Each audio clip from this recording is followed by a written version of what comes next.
Yo, JC. Yo. So you're in New York City now. We're here. Yo, we're here. Isn't that crazy? I'm so scared I'm gonna drop my phone in the hole. Yeah. Oh, guess what? You know, I think like it'd be good if we met up soon. It'd be pretty nice if we got to hang out. Oh my gosh. Wait, is that him? Oh, there's so much going on here.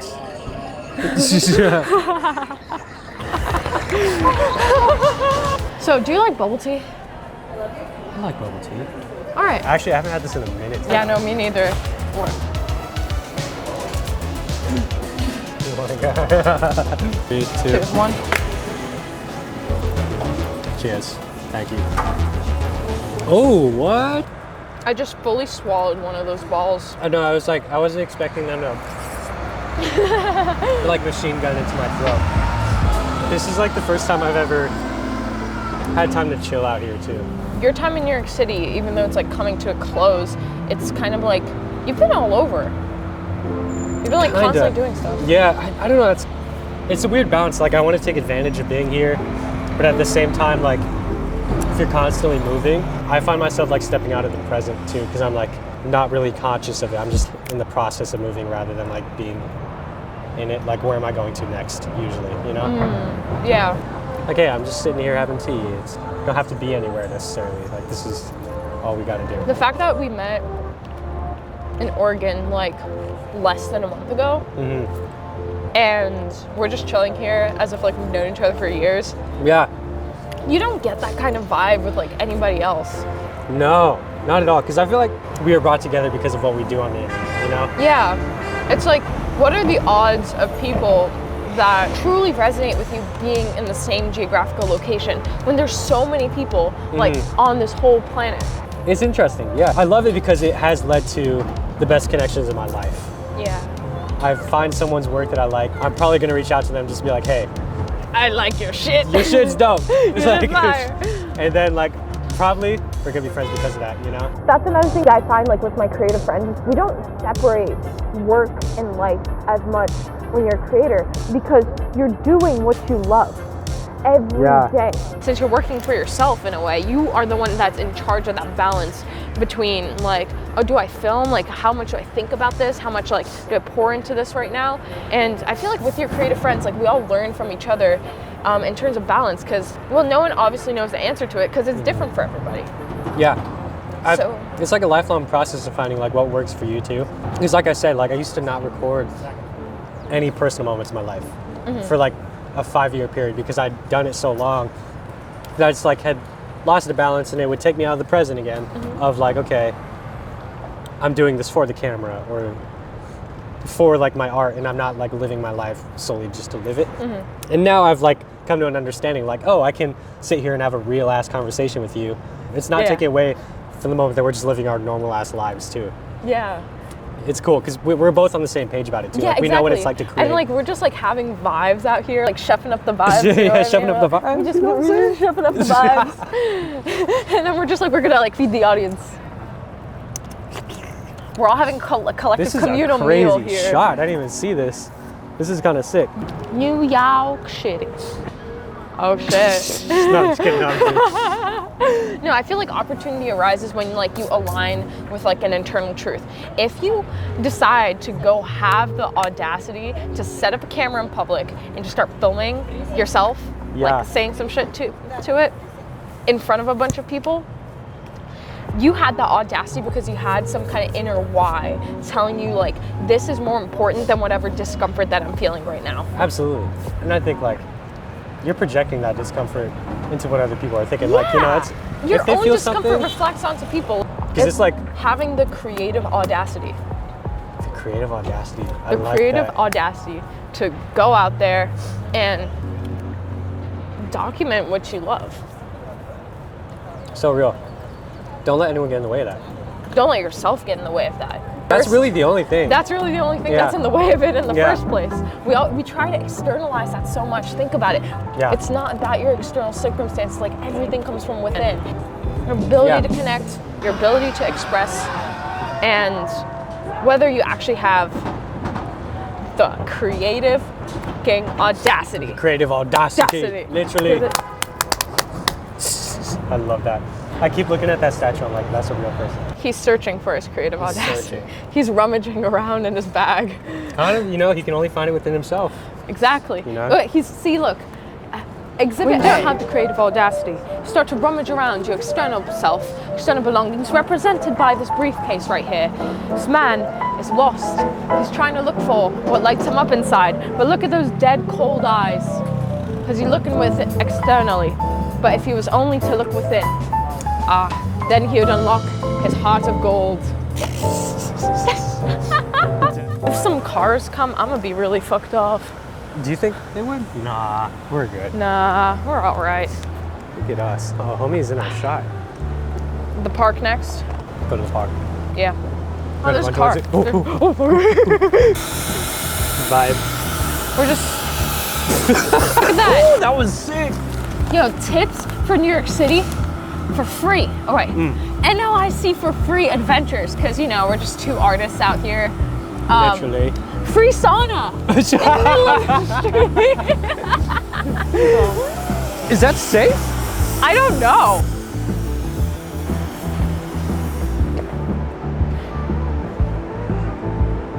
That's always interesting from art perspective too. It's a weird cycle and you don't know where it starts or ends. Like, are you doing it for yourself? Or are you doing it for someone else? Yeah, because we release it. Yeah, we do. Hopefully to other people. Hopefully other people see it. But also, we can't rely on like an external validation, because then we might lose the truth of the form to ourselves.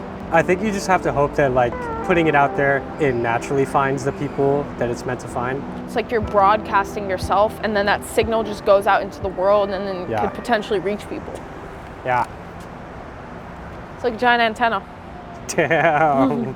This was not scripted. That was just off the dome. Straight off the dome, guys. She did that.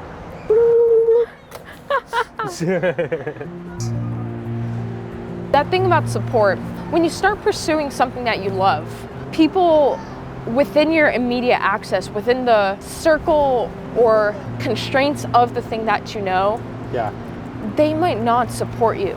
And then what are you going to do? Are you going to give up? Or are you going to broadcast yourself out anyway because you're doing it for yourself? But then, because the internet is capable of connecting you with other people just like yourself from different corners of the world. He's from the West Coast, by the way. Fly back to LA tomorrow. Flew out to New York.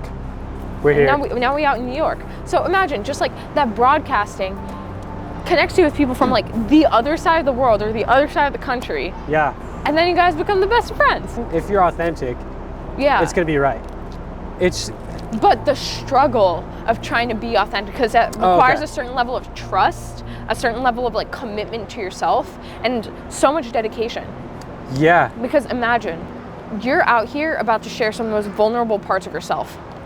How can you possibly trust others enough to receive it well when you've never done it before?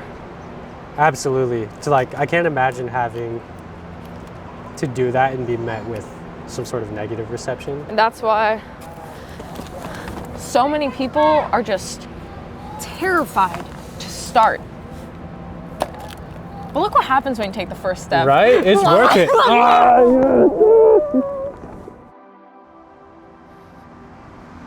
This is crazy, actually. Yo. The way it reflects off of buildings, like, I'm not used to that. It'd just be reflecting out here. It'd just be reflecting. Sunset vibes from the water. This feels like an outro of like an anime. Right? With these leaves falling? Like, yeah. We just went through some shit. See, what is it about sunsets that just like makes the vibe like quiet and like makes you actually want to breathe? Yeah, it's so contemplative. One of my favorite images that's like burned to my brain. It was like over 5 years ago now. But I just went to the beach alone for sunset and I just sat there and journaled for a few hours. But then it was just like the final moments before the sun hit the horizon. The water was like purple and there was like kids playing in the waves, just like laughing. It was just a serene moment. But 100% agree. Like the best moments in my life, oh my gosh. Because yeah, we're just kind of recording like regular moments and just like regular conversations. And when our lives completely change and suddenly we just like don't have access to that anymore, think about how grateful we're gonna be that we actually took the time to record this stuff. Yeah, it's weird. When does that cut off? Like, when does the mundane all of a sudden become so interesting again? Like, I would kill for a 24/7 live stream of like 8-year-old me. What was I doing? How was I talking? How was I interacting with the world? Right? Exactly. It's like in the short term, you're gonna face a lot of adversity and discomfort, but in the long term, yeah, you can change your whole life. And how exciting is that? 100%. Even just little things like that, like, hey, hanging out with a new friend in New York. But it feels like we're old friends. Which is That's weird. a weird part. Like, yeah. Is that weird? No, the thing that feels like us being old friends is just the comfort I have with you, I think. Like, where would that come from? I don't know, because I feel like I have to establish that with most strangers. Like, just the ability to just sit here and not feel like we have to entertain each other or... The performatism. Yeah, like, absolutely. We don't have to perform in front of each other. I could be boring here, just like, okay, ramble on at a sunset. Yeah, or we could just like stare into the sun, like not talk about anything. We'd still be having fun. Yeah. But I don't know what that is, yeah. It has to be a vibe thing. It's because like we're able to be authentic with each other. We haven't even known each other that long. No. Like we didn't even interact during creating. No, like we met like on the last day. What? No, that's so real. But it's like, oh, I want to connect with this person. And we're just hanging for like 10 minutes. Yeah. Maybe. But then it's like, oh, we're across the country now. Like we've had like 2 prior interactions. 20 minutes total. Actually thinking about that, like logicking that in my head feels crazy. I'm just like, nah. Like where would you do that with any other person ever? It's like, what is that? I don't know. We're gonna remember this, man. This is sick, dude. Look at that shit.